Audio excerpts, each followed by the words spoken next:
All right, everyone, welcome to Office Hours with Rod McDermott, founder and CEO of Project Activate and CEO of McDermott and Bull Executive Search, one of the nation's top executive recruiting organizations with offices throughout the US, Canada, and Europe. Office Hours is a live video series where we answer your most challenging questions about landing a job, pursuing your dream job, or just overall career advice.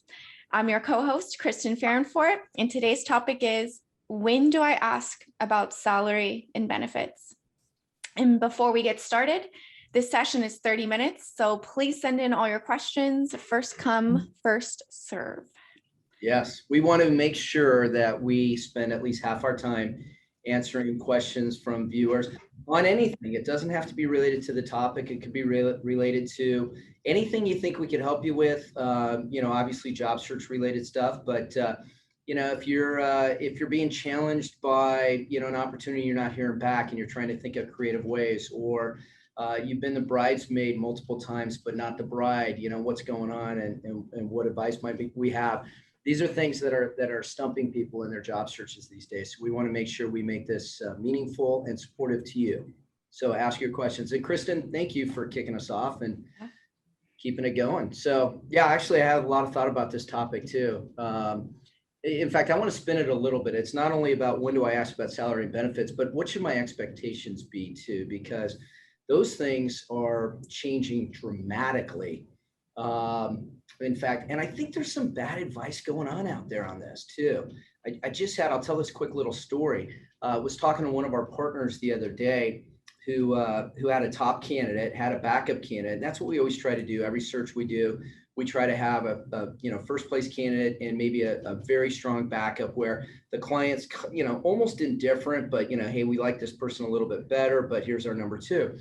And this one person they presented the job offer to, I won't give you all the details, but was making a base and making a bonus at their prior company.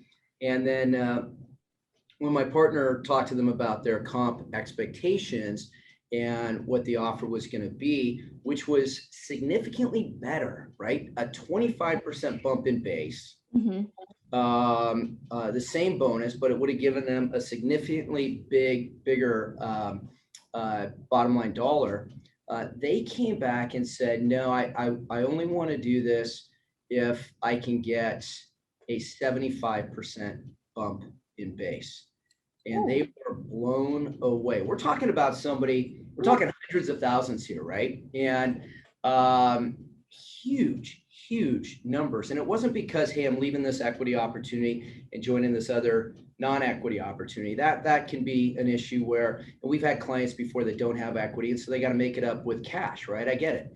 But in this case, it was leaving an equity opportunity for another equity opportunity, and they just wanted this huge bump in base.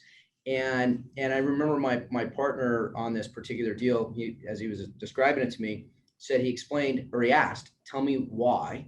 And the person said, well, I think that's what the market should bear for this role. And he said, A, it doesn't. B, you're asking for a 75% bump. What justifies that? Well, I've heard that it's really hard to find good people like me, and so I feel like I'm worth it. Okay.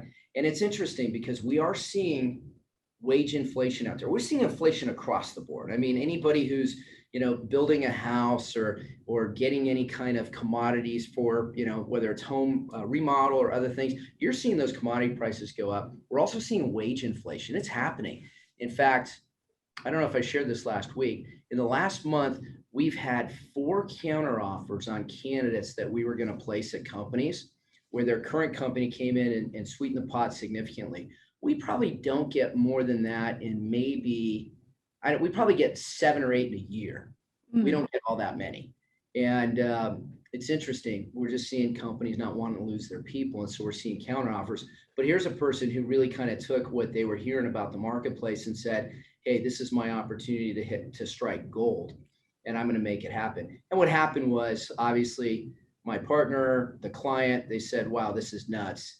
What's going on here? And they really looked at it as a judgment error on this candidate's part. And they said, hey, we're going to rescind the offer and we're going to move to candidate number 2. So I share that only because I think there's advice being given out there these days that you can get a lot more, and in some cases you can, but 75% is really a lot.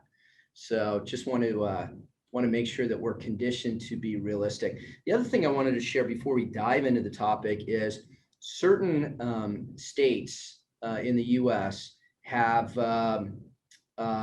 have passed new laws. California being one of them, about 2 years ago, I guess now, where you're not allowed to ask people how much they make, right? Right. So our clients were always saying, hey, we want to get so-and-so.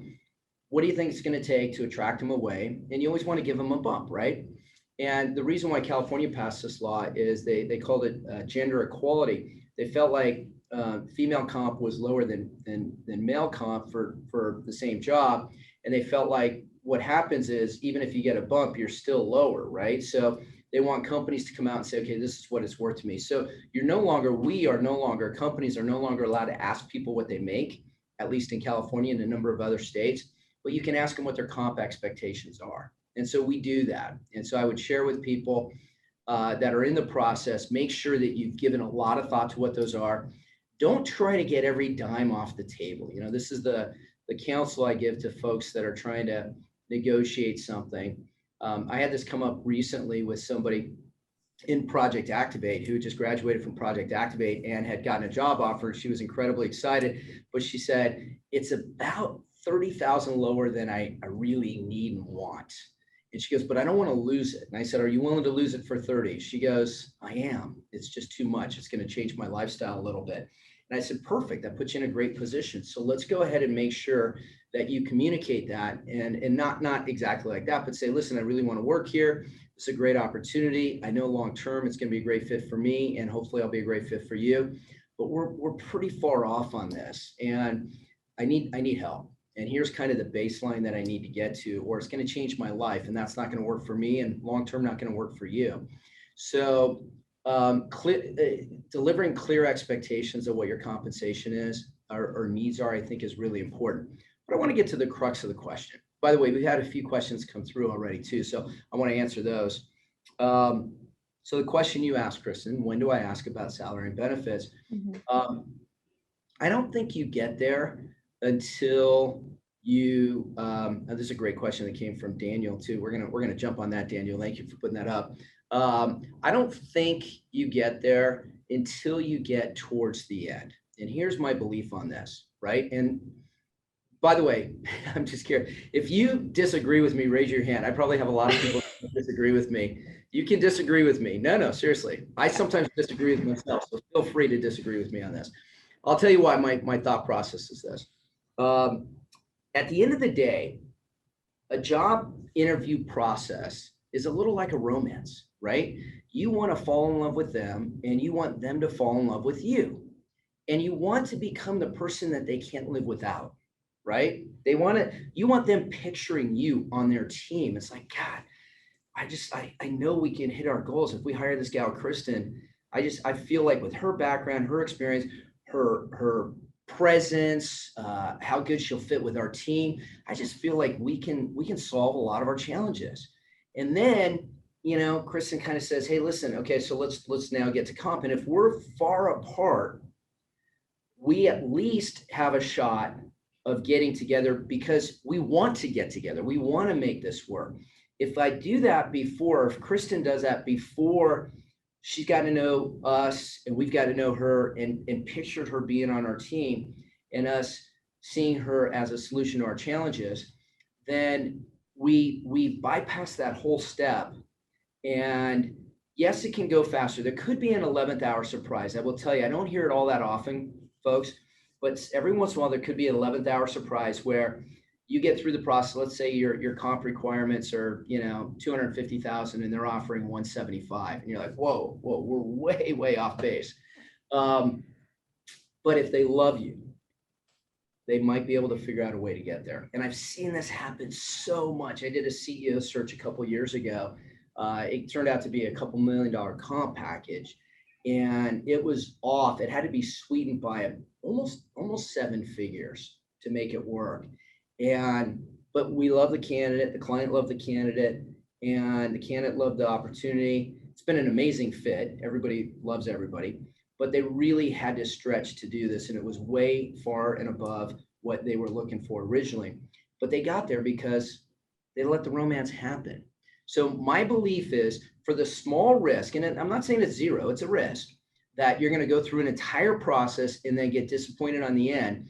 If nothing else, you have people who loved you enough that they wanted to make an offer to you, and they might refer you to other folks. And if all works out great, they might actually bump up where they thought they were going to be. They might come to where you need to be. So there is a sweet spot, right? There is a sweet spot from the very beginning when the recruiter reaches out to you to the very end. There is somewhere kind of in the middle of when you get through maybe that third, fourth round of interviews, that kind of median. Yeah, I mean, I actually say don't bring it up until they bring it up, right? I mean, once they bring it up, it means that they're now in a buying position, right? I don't like to ever get anybody into the buying position unless they are. Right. I have to believe, right? No matter anything I've ever sold, I say, you know, I can't sell my product. I need to get people to buy my product. And so when I am the product, that's especially true, at least in my opinion, right? I can do all these things to kind of sell myself, and I'll put myself in sales mode, but I can't close them on buying me unless they're ready to buy. You know, I can't sell it. So they have to buy it, and I want to get them ready to buy. And there's all these things that you can do. One of which is don't talk about comp until the very end, because that could be a turnoff. Right now, comp is if you're in the range and they're really liking you, then it's not going to be an issue. But if you're way out of the range, man, you need them to love you. You really need them to love you. And it can work. I've seen it work a lot. Hey, Chris, I know we've got a bunch of 8 questions. Go ahead. It's coming in. It's coming in, you guys. Keep them coming in. We got one from Apollon. Asked, how do you handle a situation that your historical salary has been multiples of what recruiters are mentioning as the salary? In other words, how not to scare the recruiters? Yeah, that's a great question. So a couple things could be happening here, Apollon. One is that you're being targeted for roles that are kind of below where you should be playing, in which case, if it's a magnitude below, you kind of have to say it, right? So let's say you're, you know, I don't know your background, but let's say you're a CFO and they're targeting you for, you know, director of finance opportunities or controller opportunities or something like that. And you've been a CFO of, you know, $5 billion public company, you're going to be miles and miles apart. So you want to make sure that you're being targeted for roles that are pretty appropriate. I always say, think in terms of one below and one up, depending on the company, right? Sometimes you will take a step back to get into the right company and the right organization, and that'll be the right move for you long term.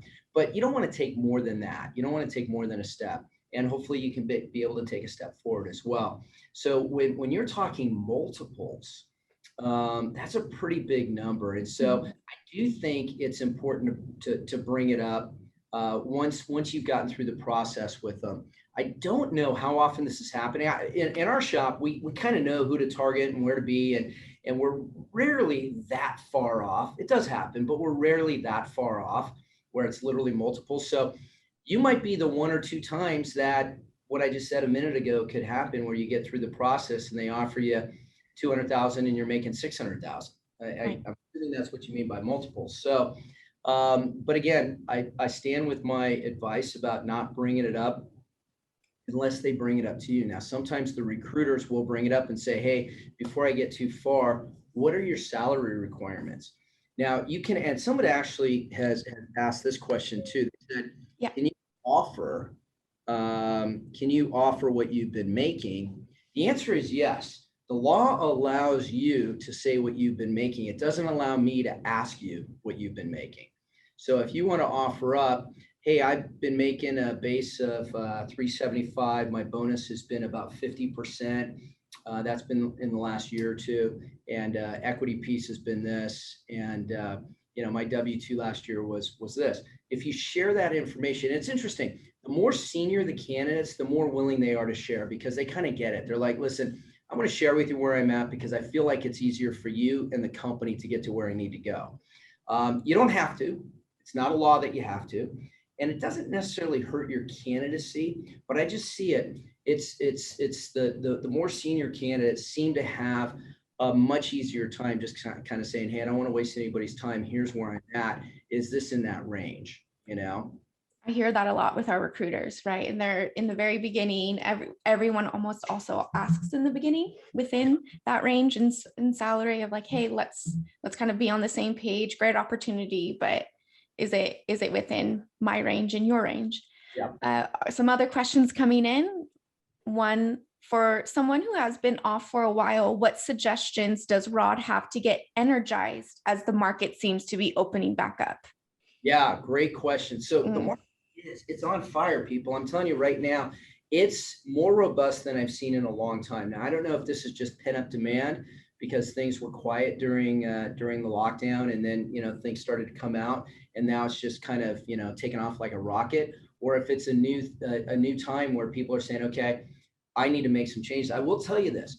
There was an article written, I think it was Forbes or Inc. I just had it sent to me last week that said 1 in 4 employees will look to change jobs after COVID, coming out of COVID. So people people didn't change jobs last year. So, and if you think about it, typical turnover is like, 7 to 10% a year. So if you're talking about 1 in 4, that's 25. That's basically 2 to 2.5 years of turnover. We didn't have much turnover. People had jobs and they weren't getting laid off last year. They kept their job, right? Right. So there wasn't a lot of turnover. So that might be pent-up demand too. So if you're talking about energizing yourself, I got a couple great ideas. So one is make a plan, right? And every day get up in the morning and say, here's the plan I'm going to work. And that plan should include a little bit of research on companies that I'm looking to get into, who the hiring managers are, their contact information, things like that. These are things that we teach all our folks at Project Activate how to do because it's stuff that differentiates you. In fact, we just shot these commercials with some of our graduates recently, and one of the folks said they got a job in this is a younger person, got a job in technology sales, and the stuff he learned in Project Activate is actually helping him in his job, because while everybody in his company is like emailing and in-mailing folks that are targets of their company, he's picking up the phone and calling CEOs that are targets, and he's saying, and he learned this from us. So pick up that phone, do that. So what's energizing? Make your plan, work your plan, have a strategy, have a consistent morning, get up, block out times for your outreach. And here's something that I think is really important. And I did this when I first started my search practice, and I was in sales mode, man. I was working 100 hours a week, 80 hours a week, just outreach, trying to get business. Try and find a foxhole buddy. Find somebody that is in the same boat. Find somebody else that's doing job search with you and team up with them. And you could do a check-in. When I first started doing sales and in executive search, I had somebody I would check in with every morning. We would do it either email or a quick phone call, and we'd pump each other up for the day. And it was great. It's like, okay, what are your goals? Man, yesterday was a bad day. Today, I'm going to make 10 appointments. I know I'm going to do it. I'm going to get it done. And you kind of pump each other up. So having a foxhole buddy in these times is really critical. If you don't have one, if you're executive level and you're in our executive network, talk to Kristen, talk to Tori, and get teamed up with some other folks that are like-minded. We can help you with that, but have a foxhole buddy. That's key to getting through this. But I like to get up when I get up and I have a plan and I have an intention for the day, then I've got energy. When I start working that plan, then I feel really, really good about my activity level. And when I check in with my partner, man, I'm on fire. Yeah, and we teach that in the executive network, and we also have a target companies list. So in addition to having a plan, being organized, I would add being organized too, and having a target company list. Yep. All right, questions are coming in. I got one from Shri. How should you respond to the question from recruiters or HR regarding salary expectations early in the process? Is it a good idea to give a range or ask what range for position is? Yeah. So what I would do is I would give a range. So first of all, my belief is this: always be a really easygoing candidate, right? Behind the scenes, in our recruiting department, people talk and they're like, oh yeah, I got this great candidate. They're so great. And yeah, they're a little bit above, but I want to work this out with this person. I mean, they're really, really cool to work with. And you want to be known as somebody that people want to work with, right? It's all part of that romance thing again, right? So even if you give a range that prices you out a little bit, say it, see what their comeback is. And they're like, oh man, yeah, I think you're a little above. Well, tell me what the range is for you guys. Right. So you Answer the questions without playing cat and mouse. A lot of people will try and play cat and mouse because they don't want to sell themselves short, right? They want to get every dime on the table. So if they're saying, listen, my range would be kind of 2 to 250. That's kind of where I need to be on a base. And they're thinking, well, the base might go as high as 275 and I'm cutting myself off. I don't believe in that. I believe in making a win-win deal where you feel good and they feel good. And just I don't believe in playing the cat and mouse game. Don't, like play your cards and let them out on the table and let them know that this is how you're going to be as an employee. You're not going to always be trying to get the last dime on the table. You're going to want to make it a win-win for them. So answer their questions and give them a range. Don't just be hard and fast on a number. Give them a range. And then you can also say, but listen, for me, my number one driver is the right company. My number two driver is the right job, the right opportunity there where I can grow. Number three is comp. And so as long as it's not changing my life, I'm open. Are we close? And if they say, no, we're not really close, we were going to offer like 150, then you're like, yeah, that's going to be tight for me. I think we're talking about two different levels here. And I'm a level above that, maybe two levels above that. But appreciate you thinking of me, or maybe there'll be some other opportunities in your company. If you guys decide to elevate the level of this job, call me. I'm interested. Yeah, absolutely. All right, I'm rapid fire here. We have 9 minutes left. If you're waiting for another offer to come in that you believe will be a better package, what is a reasonable amount of time to dance, and how best to buy time? Yeah, I think that's also a great opportunity. I love dance, man. I always use that word. So I think you can take a week, and at some point you're going to have to be honest. And I think what you have to do is you have to go back to the other offer too. And you have to say, listen, and by the way, forget about the package for a minute. Let's go back to what I said a second ago. I said, in my opinion, number one is it the right company, right? The right company will be the most important thing for you, because if you want to spend the next 5 or 10 years there, if it's a great company and they have all these opportunities for growth and things like, you could spend your career there, right? People are doing that. So the right company, in my opinion, is number one. The right job is number two. Sometimes I take the wrong job with the right company for an opportunity to get into their ecosystem and then ultimately get the right job. Number three is comp. And my belief about comp is, don't let it change my life. If I have to pull my kids out of private school, or I have to sell a car or two, or I have to sell my house and downsize and do all that, that's life-changing. If it's not going to be life-changing, let's say we're talking about $30,000 on a $300,000 comp package, it's probably not life-changing, right? Probably not life-changing. So if it's just a better package, what I do is I put those two things aside and say, all else being equal, let's assume the comp is going to be the same. Which job do you take? Now, if you take the other one that you think is going to have a better package, then hold out, because that's the job you really want. If you take the one that you don't think is going to have a better package, if that's your first choice, but you just wish they had a little bit more to offer, you can also be honest with them. And you can say, listen, I'm expecting an offer from this other company. They've intimated that it's going to be a little bit higher than yours. I really want to come work for you guys. What can we do? How can we make this? I don't even want to wait for the offer to come through, but I owe it to myself and I owe it to my family, because I think it could be a $30,000 to $50,000 delta. What can we do to make up some of that ground and get me to say yes now? What can we do now? Hopefully that helps. I think it's ASTIC, right? Yeah, ASTIC, that's great. All right, one from Conrad. Are you seeing a growing trend by companies to get comp expectation up front to use as a candidate filter? Yes. That's a good one. Yes, absolutely. Judith. Yeah, they definitely are doing that. And I want to tell you why too. Every time we hear comp expectations, we also use that as a bit of a comp survey, right? Listen, companies are guessing about comp these days, and they hire these companies to do these big comp studies and all that. But the reality is a study is obsolete the day it's written, right? Because comp is constantly changing. So what they want to do is to get a real live comp study is they start asking people, what are your expectations? And they put that into their filter, right? Candidate filter. We do the same thing, and they show, here's what all the expectations are. Here's where your comp is. You're at the 20th percentile. We need to bump you to the 50th. So they are asking that. And so just be ready to be upfront. Absolutely. Judith, we kind of touched on this a little earlier. Judith asked, is Rod seeing wage inflation with new hires as well? Absolutely. And this is where the counteroffers are coming in. I had it happen to me the other day. We were closing out a CFO search for a company and made a great offer to a candidate. He got a counteroffer, and he came back to us and said, listen, I really want to go. These guys are making it really hard for me. They're putting a lot more money on the table. What can we do? And my client, to his credit, said, yeah, I can do that, and threw another 20,000.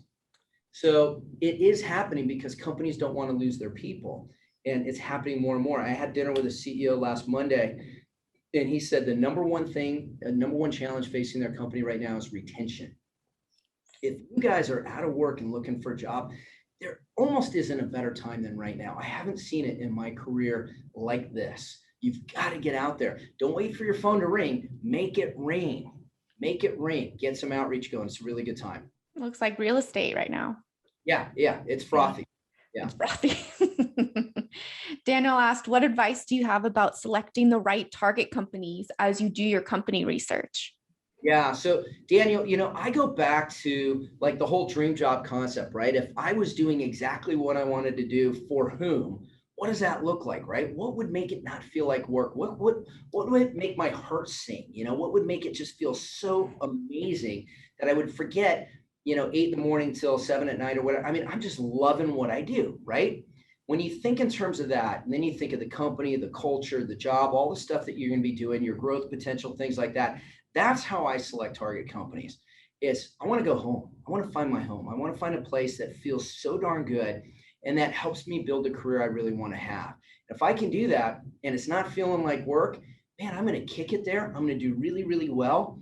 And I'm going to probably do well financially too. And I'm going to move my career ahead. So that's how I go about doing it. I start with, what is it that companies have in terms of a culture, in terms of their play on the market, how they're solving problems in the industry, their approach. Culture is really important to me because at the end of the day, that's what's going to keep you, right? They could be the coolest company in the world doing great, amazing things, but if you're not a fit in that culture or they're not a fit for the life you want, it's going to be torture, man. Talk about square peg, round hole, right? The peg and the hole are both uncomfortable. Nobody likes that. Don't be a square peg in a round hole. Hardy mentioned expectations based on size of company are critical too, Yep. i.e. startup CEO doesn't pay the same as a Fortune 100 CEO. Yeah, I think you said Fortune 1000, but Fortune I don't 1000. Yes, exactly. You're absolutely right. So here's a couple things you can do on that. By the way, we all have friends. Make sure you're talking to your friends. Call us at the Executive Network. Reach out to Kristen, reach out to Tori, Bianca. You can send a note to me if you want and say, listen, I'm in the process with this one opportunity. It's going to be less. I'm used to making $600,000 a year as a CEO of $1 billion company. That's my base, and bonuses this and blah, blah, blah. I want to get into a startup. There's going to be a significant equity opportunity. I actually have a friend of mine, he did a CEO job with a company that's basically a startup. It's venture backed. He left the CEO job running a $1 billion company. It's a totally different ballgame. He is making half the base, half the bonus, if anything, target bonus, but he's got 10% of the company. And I'm telling you what, this company is a really hot company. And he and I were talking the other day. I said, man, if you knock this thing out, I said, by the end of this year, you're going to have done money. He goes, I know, who would have thought? He goes, I came here working on the cheap and look at this. So that's a really good point, Hardy. Make sure you talk to your friends, talk to people that you know, talk to us. We can help you with some of those expectations. We have time for 2 more questions here. Alan mentioned a top recruiter once advised me to respond to the comp question and get the employer to produce the first number by saying, I just want to be compensated in line with my executive peers at the company. Nothing more, nothing less. It's interesting. I don't love it, Alan. It feels a little bit like cat and mouse to me. It feels a bit like I'm playing a game. So I don't love it. It's not overly straight, right? The way to play this straight, in my opinion, is to say, here's my expectations. Here's what I'm looking for. If I get something in this range, I'm going to be happy and I'm going to come on board. And we'll see. Now, most companies aren't going to say, listen, we have all the execs here, but boy, we got Alan in here. That's awesome. We won so big. You're going to find out. People find out. They know stuff. So it's really just more about the range. You're not going to be brought in so much lower than everybody else because it doesn't make any sense. You're going to find out and then you're going to be resentful and that doesn't serve them long term. So I really believe that companies for the most part are going to play it straight. And I think you ought to play it straight too. That's my 2 cents. Because if you said that to me, I would say, you're not helping me, Alan. You're not helping me. I got to go back to the client and talk to them about your comp expectations. Right. You're not helping me. All right. One last question. We got one. Judith, if you're looking at a job online, how would you go about finding out what compensation range they're in? Yeah, it's almost impossible, Judith. It really is almost impossible. I think that there are some things that you can use. Salary.com is okay. We just signed up for a subscription for an annual comp survey. And again, they're obsolete the day they're printed, but these guys continue to put new data in literally every month. So they update it monthly. Check with people like us, give us a call. If you're looking at something online and you're saying, hey, this is a VP of marketing for a, $50 million company. It's mostly domestic, blah, blah, blah. I don't know what you're looking for, Judith, but somebody in our world could probably help you. If you made friends with other recruiters, you can certainly pick up the phone and call them. You can reach out to your network and say, hey, what do you think something like this might be comp wise, And then the other thing is, just apply for it. And by the way, I've told everybody, and hopefully you've heard me, don't ever just hit submit. If it's a job that you really want, if you just hit submit, it's you and between 250 and 1,000 other people applying for that job. It is so low probability that you're going to get a phone call. It's mind blowing to me. You got to find out who the hiring manager might be. And if there's 5 potential hiring managers, call every one of them. Let them hear your voice, right? Let them hear you leave a voicemail and then email all of them. And make sure you get in the mix. Yeah. And it's what we talk about in the Dream Job program, right? How to get around that, how to present yourself as the best candidate and to really align yourself. Yep. But we are out of time and we had fantastic questions. You guys, thank you so much for hopping on. We love doing this. Everyone, please join us next Monday. Our topic will be how to properly follow up after an interview. So we have our front portion this week, our follow-up portion next week. I love it. I got to tell you, this is my favorite thing because follow-up is where it happens. That's where all the magic happens. And that's where they get to see you as the real candidate. And they're like, okay, this is cool. How are they going to really be? Everything from not being responsive or not being, not sending thank you things. I'm excited about this next topic. By the way, I want to throw this out. Kristen, maybe you can send in the follow-up, your email and my email. Hey, I can't promise you I'm going to get back to you right away because I do travel a lot. I'm gone this whole week and we're bouncing all over the country. Next week, I'm traveling a little bit too. But if you have questions, this is my purpose. This is what makes my heart sing, is helping you all here. So feel free to email to me and Kristen, and we'll do our best to get back to you in a timely manner so we can help out. Absolutely. Yeah, absolutely. Thanks, Rod. Right, thanks, everyone. Thanks, Kristen. See ya. See ya.